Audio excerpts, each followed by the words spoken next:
देखो the chapter is metallurgy. First of all इस chapter को समझो। द चैप्टर का नाम है metallurgy. Metallurgy is a branch of science. पहली बात ये जानो, metallurgy is a branch of science that deals with the extraction of metals from their ores. Metallurgy क्या है? A branch of science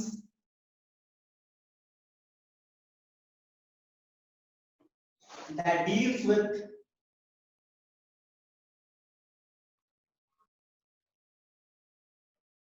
the extraction of metals from their ores.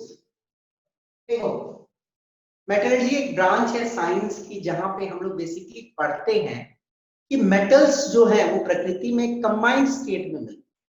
Okay, वो free state में नहीं रहती, वो प्रकृति में धरती के नीचे कंबाइंड स्टेट में रहती है। हम लोग उसको निकालते हैं और किस तरह उसको प्यूरिफाई करके नया मेटल्स बनाते हैं, ये मेटलर्जी ब्रांच में हम लोग पढ़ते हैं।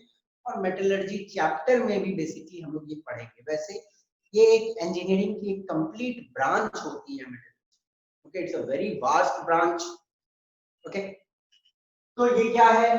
एक ब्रांच है केमिस्ट्री की बेसिकली, जहां पे हम लोग डील करते हैं कि किस तरह मेटल्स को एक्सट्रैक्ट किया जाए उसके ओर्स से।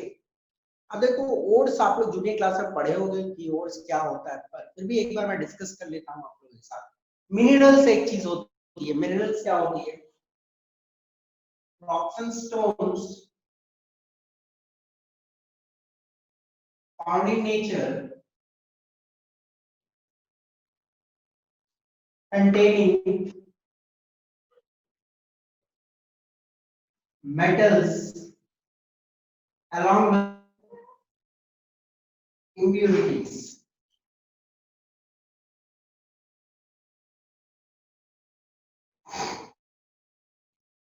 तो बेटा मिनरल्स होते क्या हैं? वो पत्थर, बड़े बड़े पत्थर या चट्टान जो मिलते हैं धरती के अंदर में, और उसमें मेटल्स हैं और मेटल्स कंबाइंड हैं कुछ इंप्योरिटीज के साथ। वही इंप्योरिटीज को निकालना है और प्योर मेटल हमें चाहिए, और मेटल्स को वेरियस पर्पसेस में हम यूज करते हैं। अब एक डेफिनेशन आती है ओर्स। अब ये ओर्स क्या होता है? Minerals from which a metal can be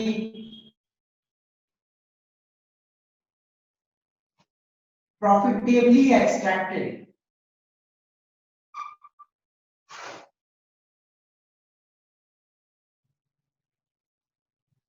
ores हम उन मिनरल्स को बोलते हैं,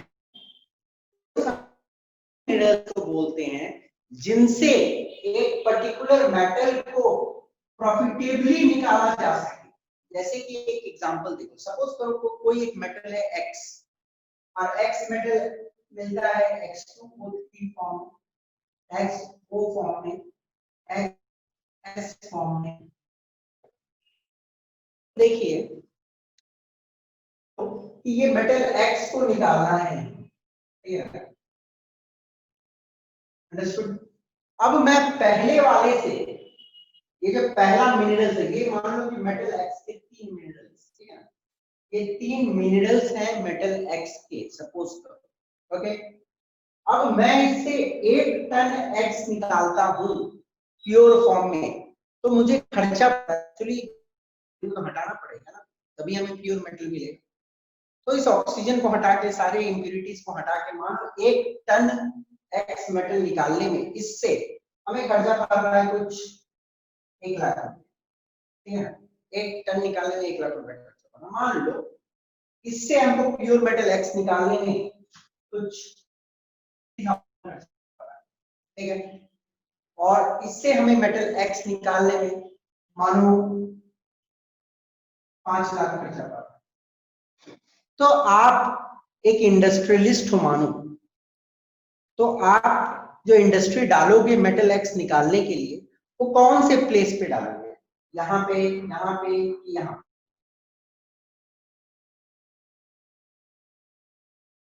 आप अपना इंडस्ट्री वहीं डालोगे जिस मिनरल से मेटल को निकालना सबसे सस्ता है। डिफरेंट प्रोसेसेस हैं गंदगी को साफ करने की, तो इस प्रोसेस में सबसे कम पैसा लग रहा है, तो आप अपनी इंडस्ट्री को वहीं डालोगे जहां पे खर्चा कम पड़ रहा है ना। तो मिनरल्स तो 3 हो गए मेटल एक्स के, बट और सिर्फ हम उसी को बोलेंगे जिससे सबसे सस्ते में मेटल निकल जाता है।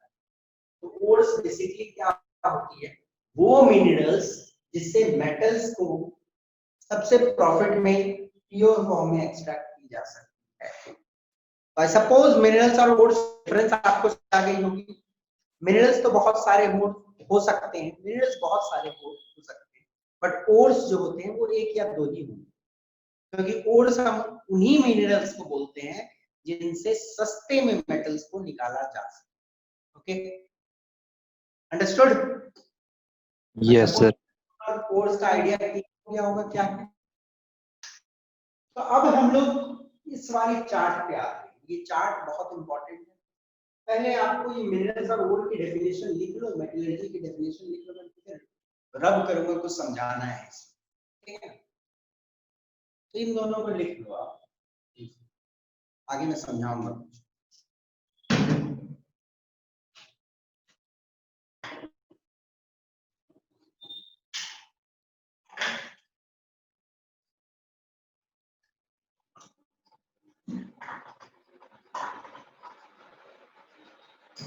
देखो, आई सपोज आपने लिख लिया होगा,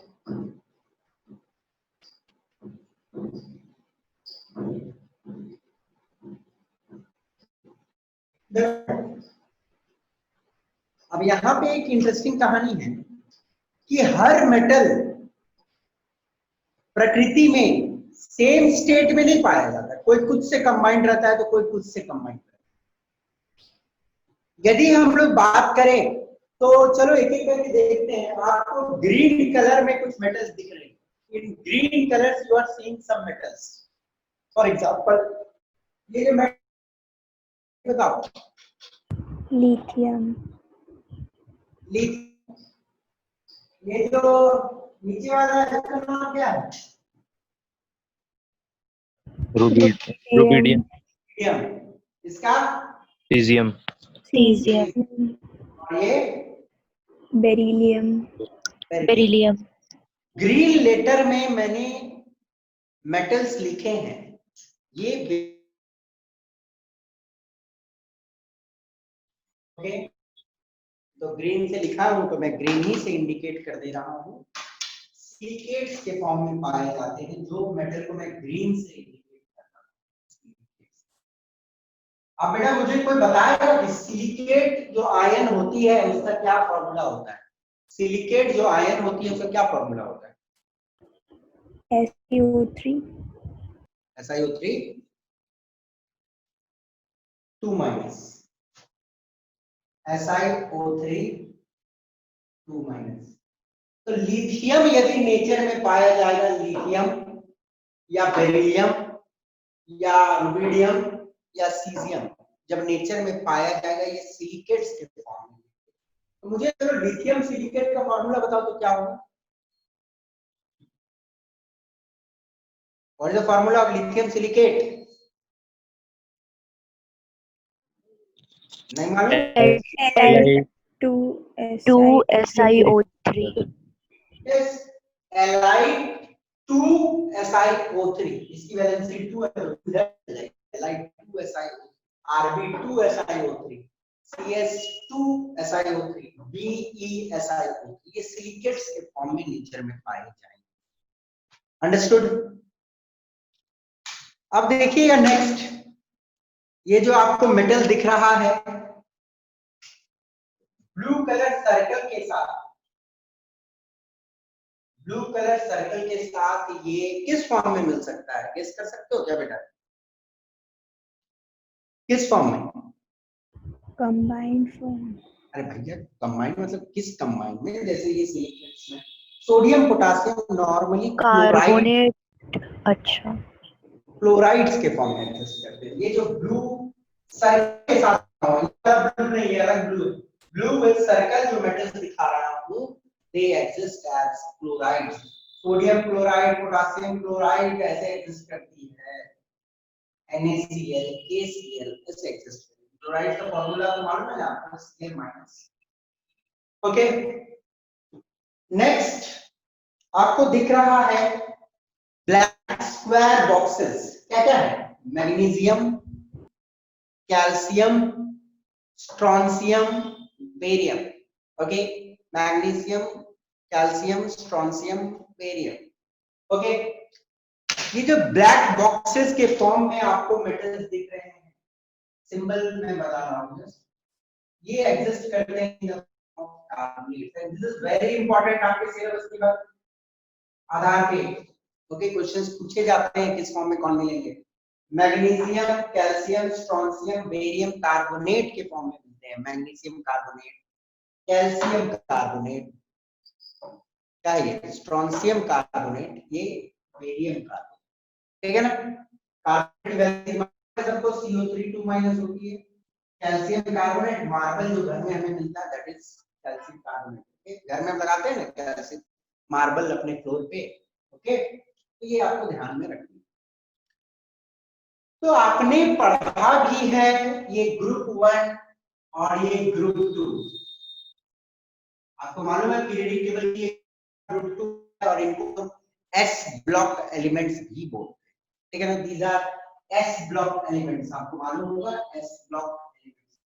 तो कभी काल क्वेश्चन पूछ लिया जाता है कि S ब्लॉक एलिमेंट किस किस फॉर्म में पाए जाते हैं। तो S block elements silicates, chlorides and carbonates के फॉर्म में, सिलिकेट्स, क्लोराइड्स, कार्बोनेट्स के फॉर्म में मिलते हैं एस ब्लॉक एलिमेंट्स, ठीक है।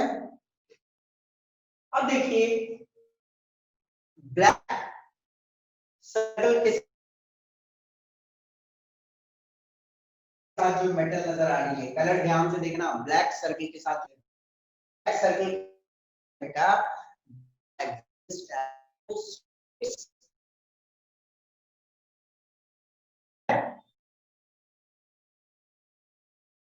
Yttrium,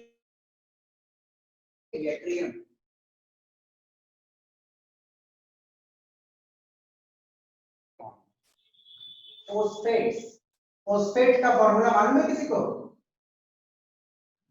PO4 3-। PO4 3-। नेचर में स्कैंडियम फोस्फेट, यट्रियम फोस्फेट के फॉर्म में मिलते हैं। नीचे में लैंथेनम है, तो लैंथेनम के बारे में डिस्कशन नहीं करूंगा अभी क्योंकि it's a very rare metal, इसके बारे में बाद में हम डिस्कस करेंगे। ओके, तो फोस्फेट्स, यट्रियम फोस्फेट, स्कैंडियम फोस्फेट इस तरह मिलता है नेचर में। ओके, अब जो मेटल्स, ये जो ब्लैक मेटल्स, क्या नाम है बताओ? कोबाल्ट, कोबाल्ट, कोबाल्ट, कोबाल्ट का सिंबल गलत है, सी और छोटा ओ होगा, बड़ा होगा। Cobalt, nickel, copper, copper, zinc, gallium, Molybdenum, molybdenum, silver, cadmium, tin, ये indium, mercury, helium, lead, bismuth. Guess कर सकते हो किस फॉर्म में मिलते हैं ये सब? सल्फाइड। ये जो ब्लैक कलर, सिर्फ black colour, no square no circle, ठीक है ना, ब्लैक कलर में जो मेटल्स को लिखा हूं, दे एग्जिस्ट एज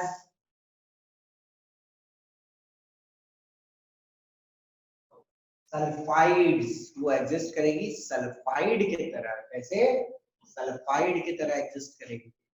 अंडरस्टूड? ये ध्यान देना है। देखो इधर वाले नॉर्मल मेटल हैं, एक मोलिब्डेनियम भी ले लो, cobalt, nickel, copper, zinc, silver, cadmium, mercury, helium, lead, bismuth, indium, gallium, okay, sulphides.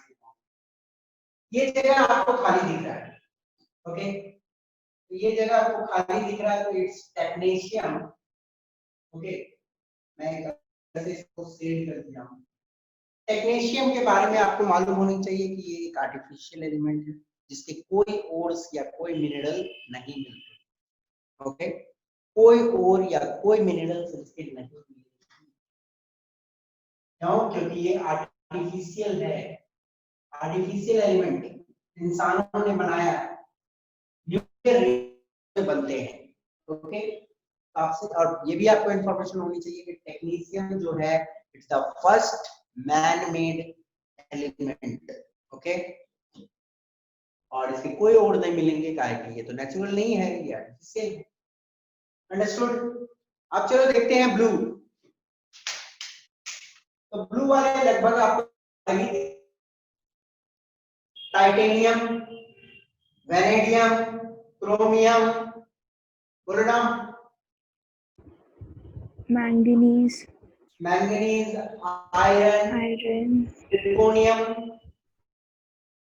Niobium, hafnium, tantalum, tungsten, rhenium, aluminium और टिन, ये सब जो नेचर में मिलते हैं ये ऑक्साइड के फॉर्म में मिलते हैं।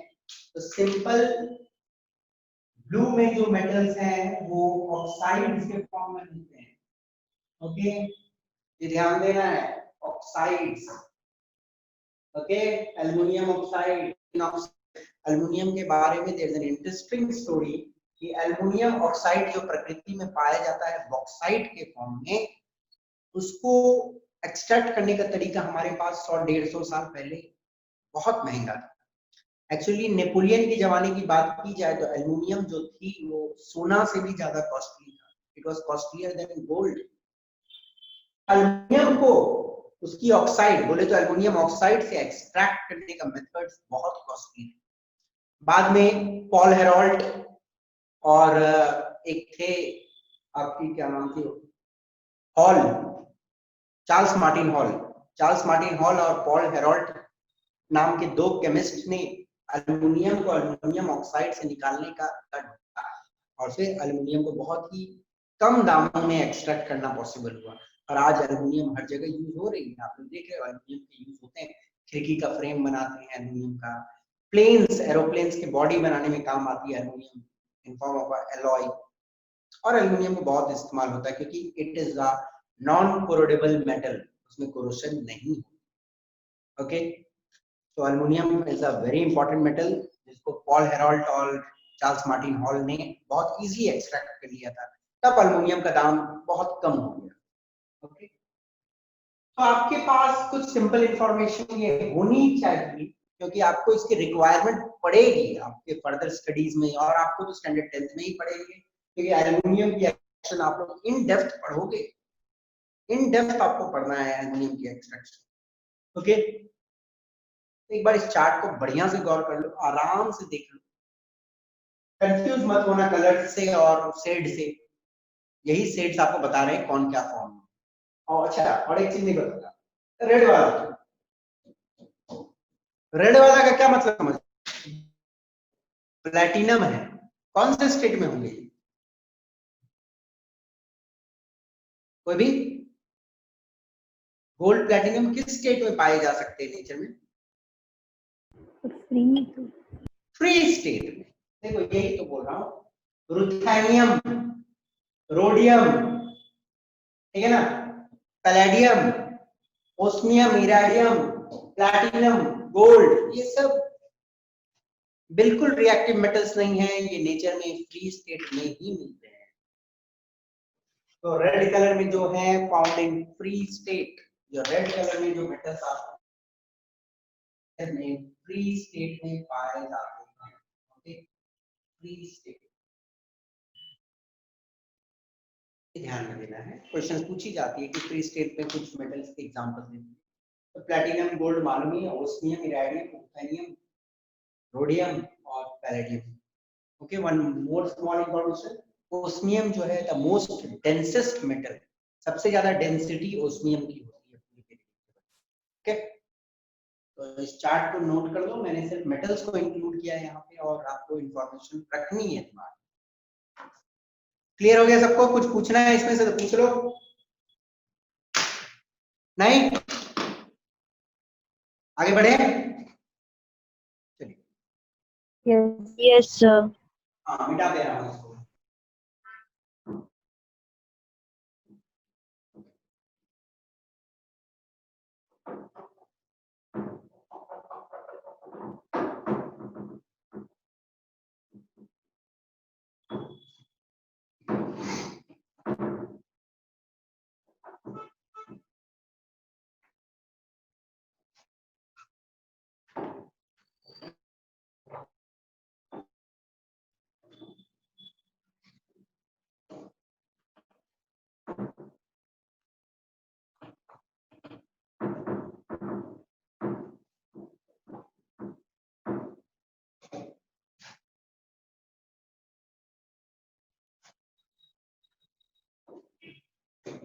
चलिए इंपॉर्टेंट ओर देखते हैं। आप कुछ मेटल्स के कुछ important ore along with their names.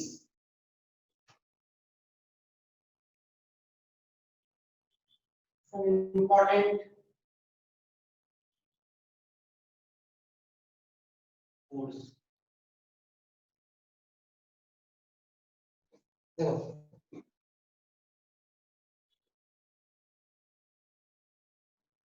Aluminium की जो ओर होती है, ओके, इसने बॉक्साइट, उसका नाम होता है बॉक्साइट। इसका फॉर्मूला है Al2O3.XH2।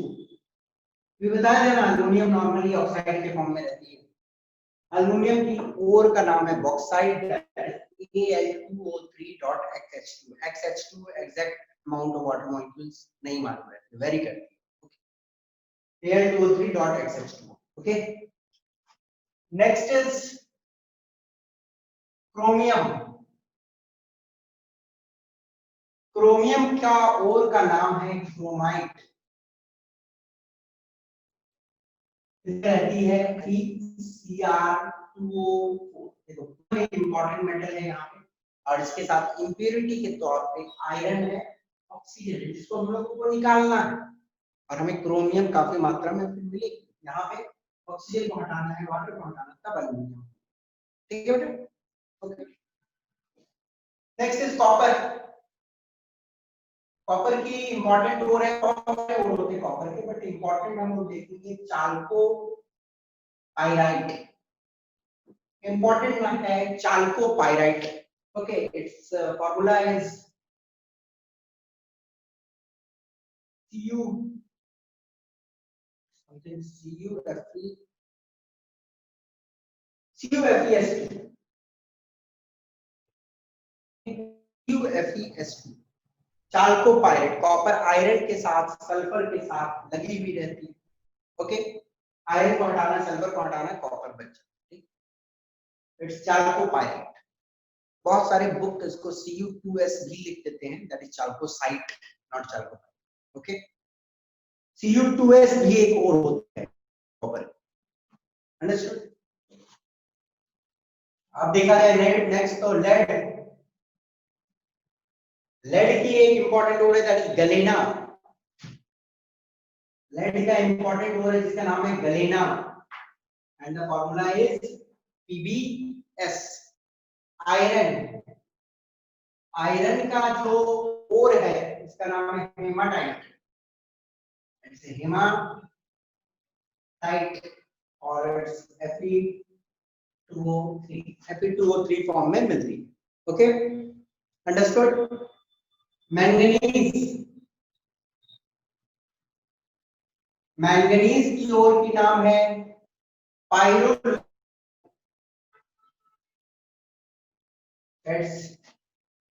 MnO2। मैंगनीज की ओर की नाम होती है पायरोलुसाइट, इट्स MnO2, ठीक है ना। मरकरी, मरकरी का ओर का नाम है सिनेबार, जिसकी एक्सट्रैक्शन आपको पढ़नी है, HgS।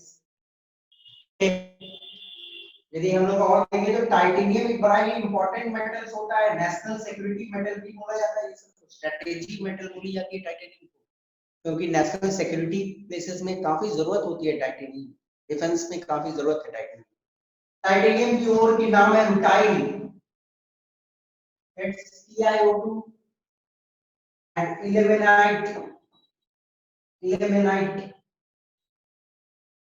This is FeTiO3.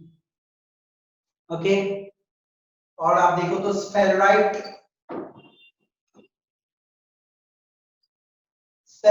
वो एक होती है, सॉरी मैं जिंक लिख देता हूँ, जिंक की एक और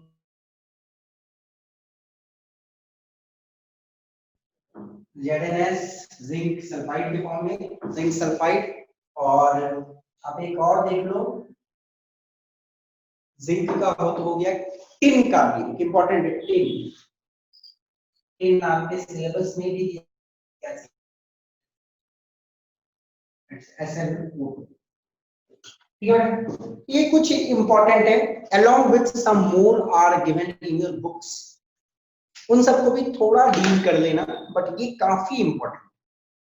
और अभी पढ़ लो क्योंकि आपको 11 12 में फिर इनको पढ़ना ही है, मेटलर्जी चैप्टर आएगी 12, बहुत इंपॉर्टेंट चैप्टर है, अच्छे तो ज्यादा क्वेश्चन तो नहीं आती, जो भी एक क्वेश्चन आती है वो अच्छी क्वेश्चन रहती है, you should know about that.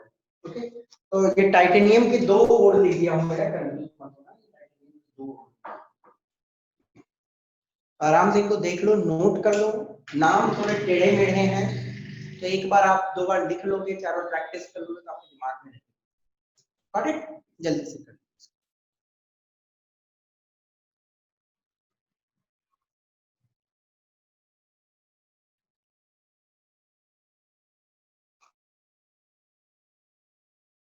लिख लिया?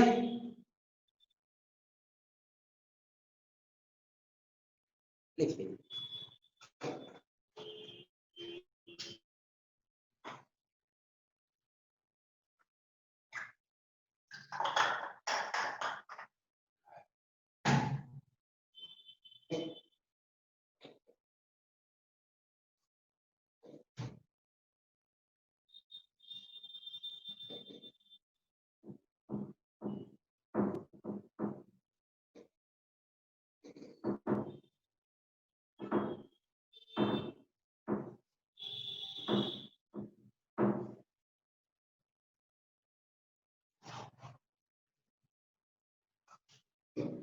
मेटलर्जी चैप्टर है तो मेटलर्जी चैप्टर में मेटल्स के बारे में तो हमें जानना ही होगा, क्योंकि मेटल्स के जब तक आप फिजिकल प्रॉपर्टी, केमिकल प्रॉपर्टी को अच्छे से समझ नहीं लेते हो तब तक मुश्किल है कि आप उसको एक्सट्रैक्ट कर पाओ, क्योंकि बिना प्रॉपर्टी जाने आप एक्सट्रैक्ट कर दोगे, उसके इंप्योरिटीज को निकाल दोगे, ये पॉसिबल नहीं है। Physical properties and chemical properties आपको अच्छे से जाननी है मेटल्स। ओके, तो हम लोग सबसे पहले आज फिजिकल प्रॉपर्टी ही डील करेंगे मेटल्स के। तो physical properties of metals,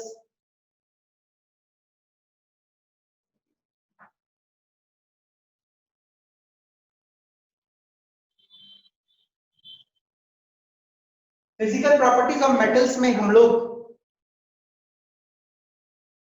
colour कोई चीज का होता है, okay, property actually basically physical properties होती क्या है, उन प्रॉपर्टीज जिनको स्टडी करने के लिए हमें कोई बदलाव ना करना पड़े उसमें, जैसे कि एक पर्टिकुलर कॉपर है, कॉपर की कलर ब्राउन होती है, आप सभी जानते हैं, तो कॉपर के कलर को स्टडी करने के लिए हमको उसका फॉर्मूला बदलने की जरूरत नहीं है, हमको उसको किसी और के साथ कंबाइन करने की जरूरत है। तो फिजिकल प्रॉपर्टीज बेसिकली उन प्रॉपर्टीज प्रॉपर्टी को डिफाइन करने के लिए आपको उनकी बेसिक एंटिटी को बदलने की जरूरत नहीं है, उसको बदलने का कोई जरूरत नहीं। ओके, वैसे ही मेल्टिंग पॉइंट होती है या बॉइलिंग पॉइंट होती है, जस्ट स्टेट चेंज होता है, फॉर्मूला तो चेंज नहीं होता है ना चीजों का, है कि नहीं? तो जैसे वाटर है, तो वाटर का फॉर्मूला आइस है तो H2O है, जब में आ जाएगी तब वो रहेगा, जब गैसीय स्टेट में चल जाएगी तब भी फॉर्मूला H2O। तो मेल्ट हो रही है, कोई टेम्परेचर में मेल्ट होगी, बॉईल हो रही है, किसी टेम्परेचर में बॉईल हो रही है, तो उसको स्टडी करने के लिए वाटर का फॉर्मूला थोड़ी बदलता है, तो वाटर नहीं है। तो हम लोग फिजिकल प्रॉपर्टीज देख रहे हैं, बिना चेंज किए हुए चीजों को उसके स्टडी कर रहे हैं, उसके गुण को। चलो हम लोग कलर के ही रूप में देख रहा हूँ और आपको होमवर्क दे रहा हूँ कि आपको कुछ इंपॉर्टेंट मेटल्स के कलर के साथ some uses as a homework करके लाओ। तो कॉपर का क्या कलर होता है, आपको एज होमवर्क करना है, और उसके कुछ यूज। तो कॉपर का कलर तो मैं बता ही दिया आपको कि ब्राउन कलर होती है, यूज तो आपको मालूम ही, तार कॉपर की, कॉपर एक बहुत अच्छा कंडक्टर। यदि मैं और बात करूं आपसे जिंक का, तो जिंक का क्या कलर है, ग्रेइश व्हाइट होती है, जो भी है, पर कलर आपको मैं बोलूंगा visualize it, Google it, colour देखो कि जिंक कलर, इमेज में सर्च करो जाके जिंक के बारे में, आपको व्हाइट है, ब्लूइश व्हाइट है, आपको कोई फर्क नहीं पड़ेगा, व्हाइट ही सोचो जब तक आप ऑब्जर्व नहीं करो प्योर स्टेट उसका।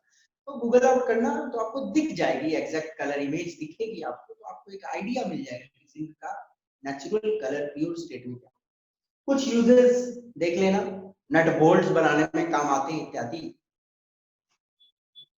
मैग्नीशियम का भी कलर आप देख सकते हो, सिल्वरी व्हाइट होती है, मालूम ही है, but observe silvery white exactly क्या होता है देखना। यूज मैग्नीशियम की इंटरेस्टिंग बता दे रहा हूँ, मोबाइल फोन्स, जो महंगे मोबाइल फोन के जो फ्रेम होते हैं, या निकॉन कैमराज या हाईफाई कैमराज जो आते हैं, उनको हल्का इलेक्ट्रॉनिक डिवाइसेस का वो मैग्नीशियम की बनती है, along with some non metals combine कर के एलॉय टाइप। साइकिल्स भी मैग्नीशियम के बनते हैं ऑन योर पार्ट, आपको मालूम होनी चाहिए कि जो रेसिंग साइकिल्स होते हैं, जो 4-5 लाख, मतलब 2-3 लाख से नीचे उसका दाम नहीं रहता उन सब साइकिल्स का, काफी हल्के बॉडीज वाले साइकिल होते हैं, के साथ कंबाइन। मैग्नीशियम की कलर क्या होती है देख लेना, आयरन की क्या कलर होती है आपको मैं होमवर्क दे रहा हूँ, देख लेना यूज क्या है आयरन का। लेड का क्या कलर होता है देख लेना, ठीक है, यूज क्या होता है, ये कुछ इंपॉर्टेंट मेटल्स है, देख लेना इनका कलर एक बार। Okay,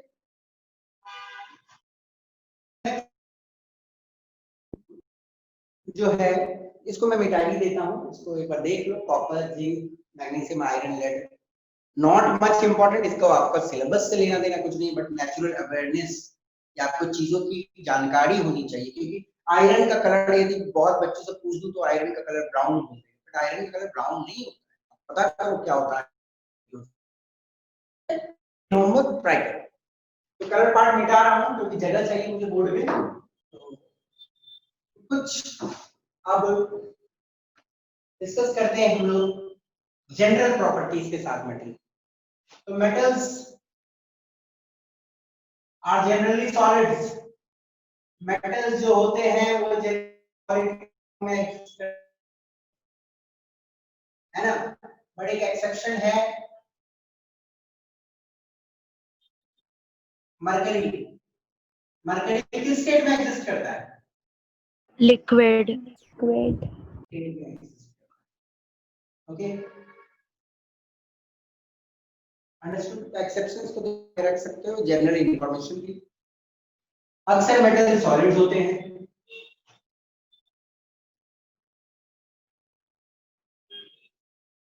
metals are hard and rigid, metals काफी हार्ड होती है जनरली, सारे मेटल्स नहीं, कुछ, बट ये दिमाग में रखना है कि hardness varies from metal to metal, hardness vary करती है, सब मेटल की हार्डनेस सेम नहीं है।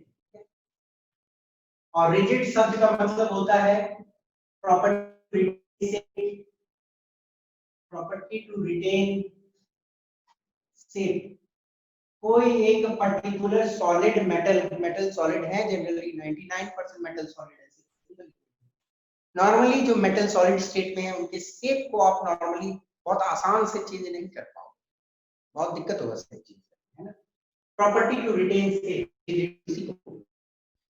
देख लो एक्सेप्शन भी इसका देखते हुए चलते हैं कि सॉफ्ट कौन कौन होते हैं, बता सकते हो क्या, ग्रुप कौन से ग्रुप के मेटल सॉफ्ट मेटल्स में गिनती आता है,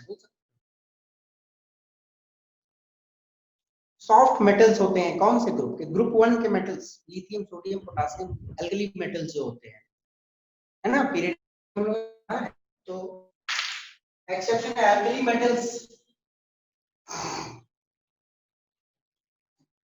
like lithium, sodium, potassium, etc. are soft metals and can be easily cut with a knife and can be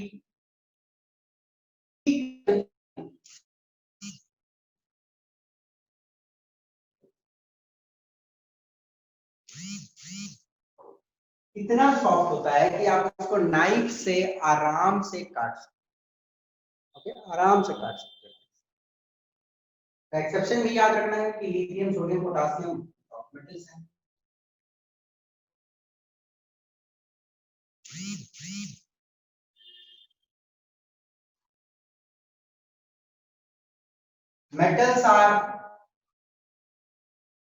metals are generally lustrous। बोलने का मतलब क्या है, metals lustrous उनमें शाइन हो, okay, they have shiny surface, चमक होती है।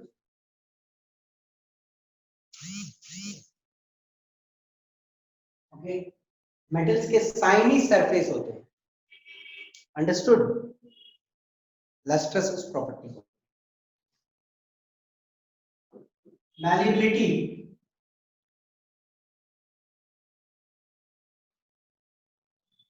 the property by which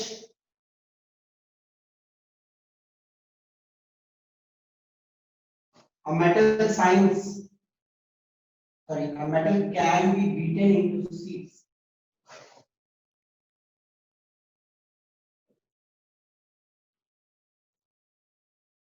देखो वो गुण जिसके आधार पे आप मेटल्स को यदि हथौड़ा से बीट करोगे, सीड्स में टर्न आउट हो जाए, उस प्रॉपर्टी को बोलते हैं मैलिएबिलिटी।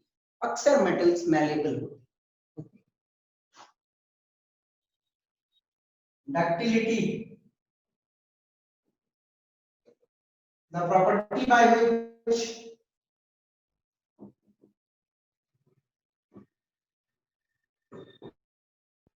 metal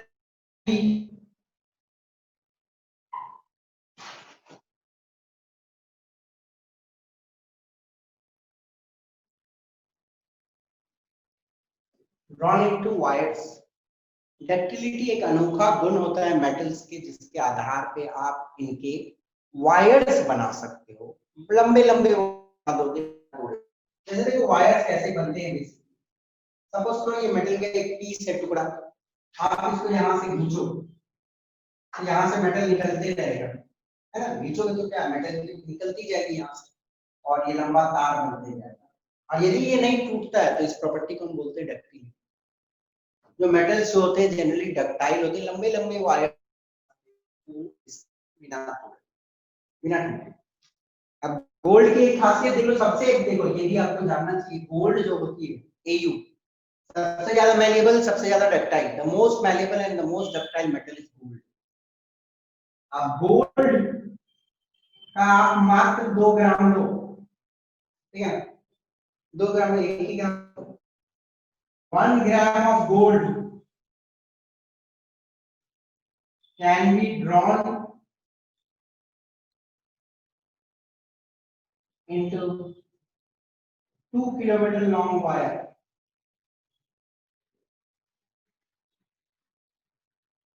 1 ग्राम सोना लेना है आपको, सिर्फ 1 ग्राम, सिर्फ 1 ग्राम सोना से आप 2 किलोमीटर लंबा तार बना सकते हो, 2 किलोमीटर लंबा तार बना सकते हो गोल्ड। तो कितनी डक्टाइल है, बिना टूटे। ये कुछ प्रॉपर्टीज हैं। वन मोर प्रॉपर्टी आप देख सकते हो, सोनोरस। ओके, सोनोरस एक प्रॉपर्टी होती है, metals when hit hard produces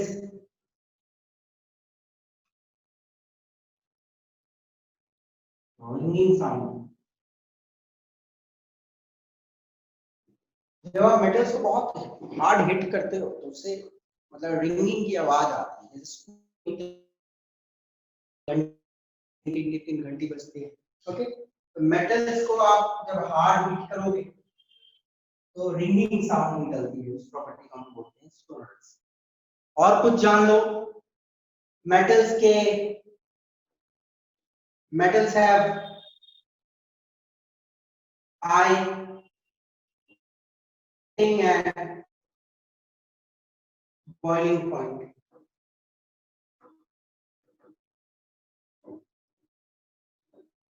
generally metals के मेल्टिंग और बॉइलिंग पॉइंट काफी हाई होती है, काफी हाई होती है। ओके, एक्सेप्शन के रूप में आपको याद रखना है कि गैलियम और सीजियम हैज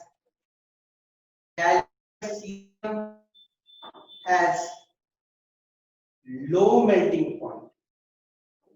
काफी लो मेल्टिंग पॉइंट होती है गैलियम और सीजियम की। आप अपने हाथ में रखोगे तो बॉडी टेम्परेचर पे गैलियम सीजियम पिघल जाता है। हम लोगों ने क्या पढ़ा है कि मेटल्स की जनरली मेल्टिंग पॉइंट हाई होनी चाहिए, बॉइलिंग पॉइंट भी हाई होनी चाहिए, बट सीजियम और मेल्टिंग पॉइंट काफी कम है। और यदि देख लो तो metals are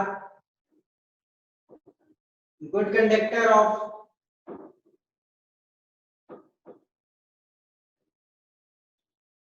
heat and electricity।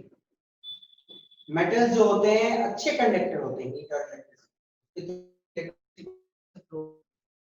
But वही एक्सेप्शन देख लो तो कुछ, जस्ट ये जनरल इंफॉर्मेशन के लिए आपको एक बार पढ़ लो, काफी आपके लिए। lead and mercury are poor conductor of heat, are poor conductor of heat, ठीक है ना। लेड और mercury poor conductor of heat होते हैं। ये कुछ दिमाग में रखने मेटल्स की फिजिकल प्रॉपर्टीज। बट मुझे एक बात बताओ, यदि आप फिजिकल प्रॉपर्टी के बेसिस पे मेटल्स या नॉन मेटल्स को करोगे तो क्या आप अरेंज कर सकते हो? हाँ या ना? नहीं, नो सर, नहीं कर सकते, क्योंकि फिजिकल प्रॉपर्टीज पे बेटा आप जहां अरेंजमेंट करने जाओगे आपको दिख रहा है कि एक्सेप्शन ही एक्सेप्शन बड़ा हुआ है।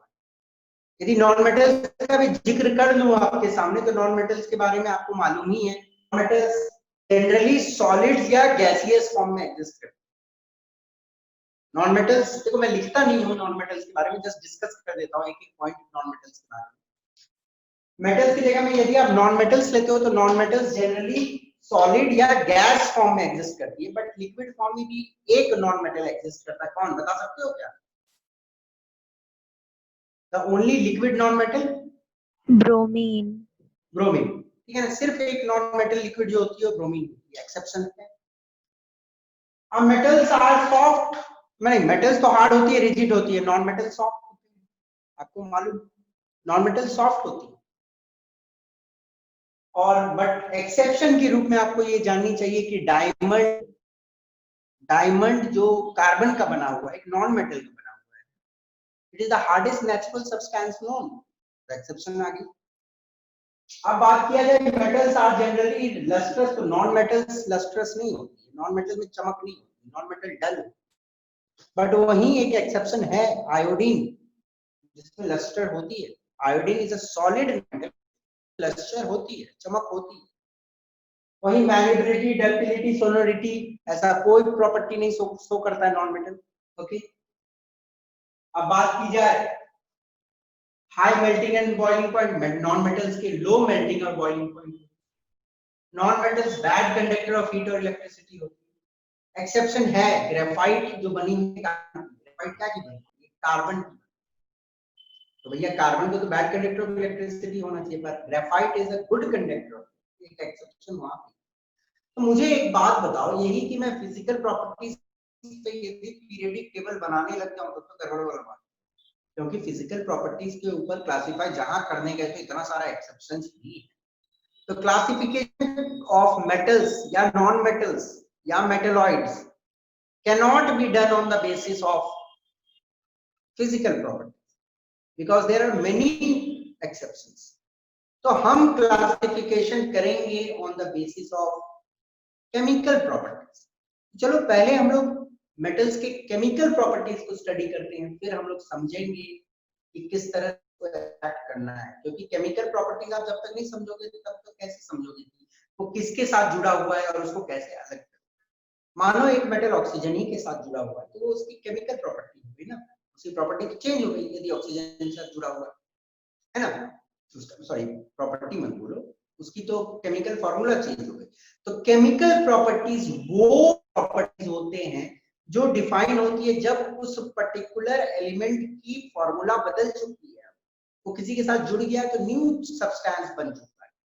अब हम लोग किस तरह से वो जुड़ा हुआ चीज उसके साथ जो काम का नहीं है उसको हटाना है ताकि हमको प्योर मेटल मिले, क्योंकि प्रकृति में प्योर मेटल, अक्सर मेटल प्योर फॉर्म में नहीं मिलता है। आपको तो पहले हम लोग केमिकल प्रॉपर्टीज देखेंगे, फिर हम लोग समझेंगे किस तरह से एक्सट्रैक्ट करनी है चीज। तो इसको जल्दी से आप मिटा दो, मतलब मैं मिटाऊंगा, आप लिखो। हो गया, मिटा दूं? चलिए,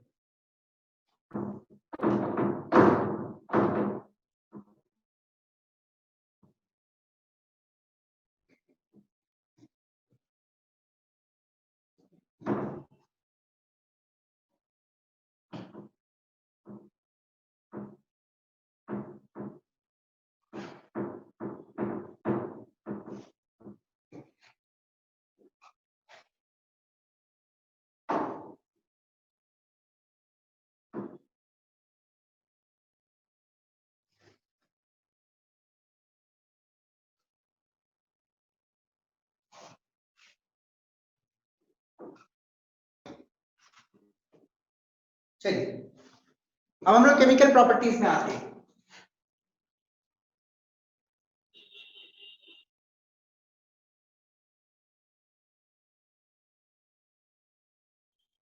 अब सारे एलिमेंट्स की ही देख लेते हैं केमिकल प्रॉपर्टीज। पहले मेटल के देखेंगे। केमिकल प्रॉपर्टीज क्या है कि जब उनकी फॉर्मूला बदल चुकी है, वहां पे हम स्टडी। तो यदि आप देखो मेटल की कॉम्बिनेशन ऑक्साइड ऑक्सीजन के साथ, तो मेटल ऑक्सीजन के साथ कंबाइन करता है तो क्या बनता है? Metal oxide. Metallic oxide. आपने एसिड बेस चैप्टर में पढ़ा है मेटेलिक ऑक्साइड की क्या नेचर होती है? बेसिक। Metallic oxide basic. एक एग्जांपल ही दे देता हूं, यदि मैग्नीशियम को आप यदि ऑक्सीजन के साथ कंबाइन करो तो मैग्नीशियम ऑक्साइड बन जाएगी। ओके, अब क्या करो, आप मैग्नीशियम ऑक्साइड लो और उसको थोड़ा पानी में घोल दो तो मैग्नीशियम हाइड्रोक्साइड है कि नहीं? मैग्नीशियम ऑक्साइड को टेस्ट विथ लिटमस पेपर, तो आपको क्या नजर आएगा? कौन सा लिटमस पेपर में चेंज नजर आएगा, ब्लू में कि रेड में? रेड में। रेड में। रेड टर्न हो जाती है ब्लू। तो इसका मतलब क्या मुझे पता चला है? Basic in nature. तो मेटेलिक ऑक्साइड जो होती है वो बेसिक इन नेचर।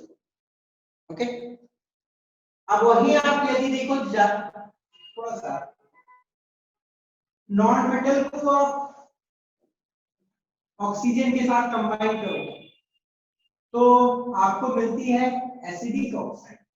ये आपको मालूम? जैसे कि आप सल्फर को ऑक्सीजन के साथ कंबाइन करवाओ तो सल्फर डाइऑक्साइड मिलेगी, और सल्फर डाइऑक्साइड को आप पानी में मिला दो तो एसिड मिलेगी। मालूम है? अब सल्फ्यूरस एसिड को आप टेस्ट करो विद लिटमस,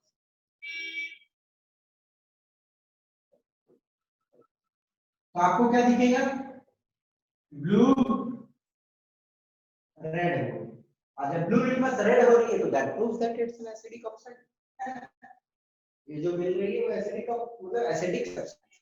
तो नॉन मेटल्स जो है वो एसिडिक ऑक्साइड बनाती है, मेटल्स बेसिक ऑक्साइड। बट एक स्पेशल टाइप्स भी होते हैं, some metal oxides have acidic as well as basic character। उनको क्या बोलते हैं बताओ तो? Amphoteric. Amphoteric oxide, amphoteric oxides।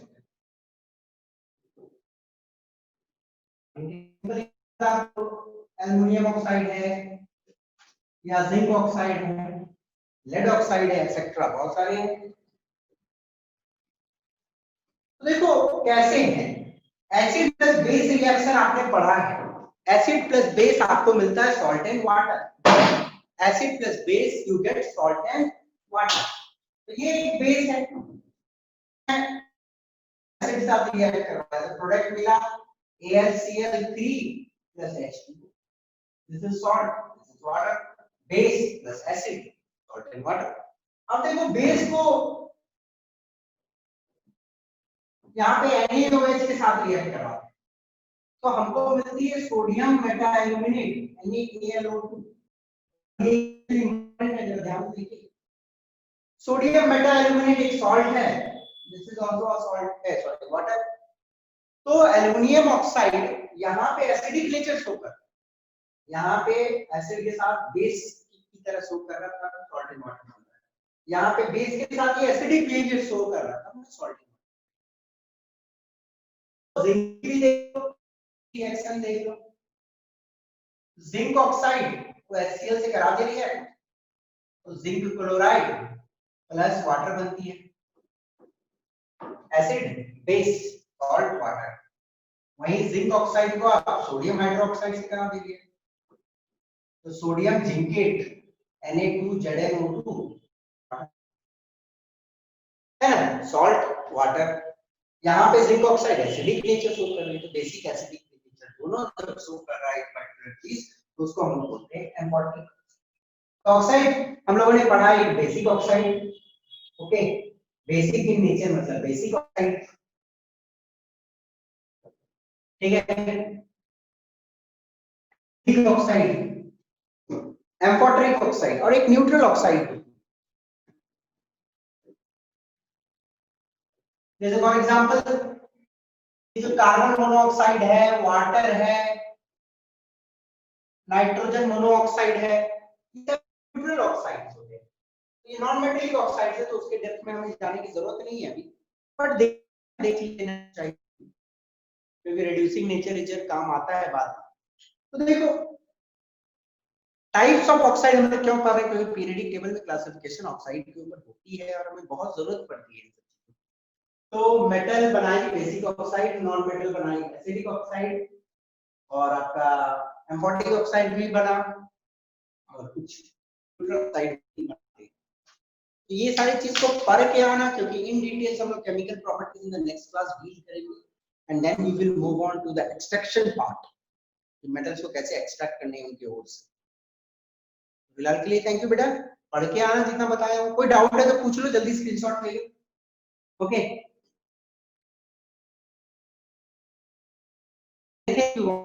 पूछ सकते हो सर। बोलो बेटा। सर ये चैप्टर में स्टेजेस जो है ना, वो तो रेड्यूस सिलेबस में हट गया है ना, तो वो भी फिर भी करना पड़ेगा। बेटा देखो, यदि आपके पास अभी सफिशिएंट टाइम है पढ़ने का, यदि मैं हाँ रेड्यूस कर पढ़ा तो आपकी कॉन्सेप्ट वीक हो जाएगी, और कॉन्सेप्ट वीक हो जाएगी तो फिर आगे 11 12 में आप यदि साइंस लेते हो तो आपको दिक्कत। और क्यों नहीं चीजों को पूरी तरह से पढ़ा जाए ताकि हमारी चीजें की समझ अच्छी रहे। अब आपका मूल कॉन्सेप्ट जो चैप्टर है उससे सब कुछ हटा, सिर्फ हाँ सर सब हट कुछ गया। हटा, सिर्फ उसमें रखा है जो वेपर प्रेशर वाला पार्ट, वेपर डेंसिटी वाला पार्ट। तो भैया हम लोग मूल कॉन्सेप्ट वाला चैप्टर को कुछ ही नहीं पढ़ेंगे तो 11th में तो हम बहुत दिक्कत हो जाएगा हमें, क्योंकि मूल का इंट्रोडक्शन भी आपने नहीं पढ़ा है 9th क्लास वाला। और सीबीएसई वाले में मूल से रिलेटेड चीजें पढ़े हैं 9th, जब आप 11th में आओगे तो आपको तो बहुत प्रॉब्लम हो जाएगी। तो हम लोग पढ़ेंगे चीजों को, जहां जरूरत नहीं होगी उन चीज को नहीं पढ़ेंगे, बट यदि कोई concept से रिलेटेड, और टाइम हमारे पास काफी है, कोई थोड़ा ही हम लोग भाग रहे हैं, हमें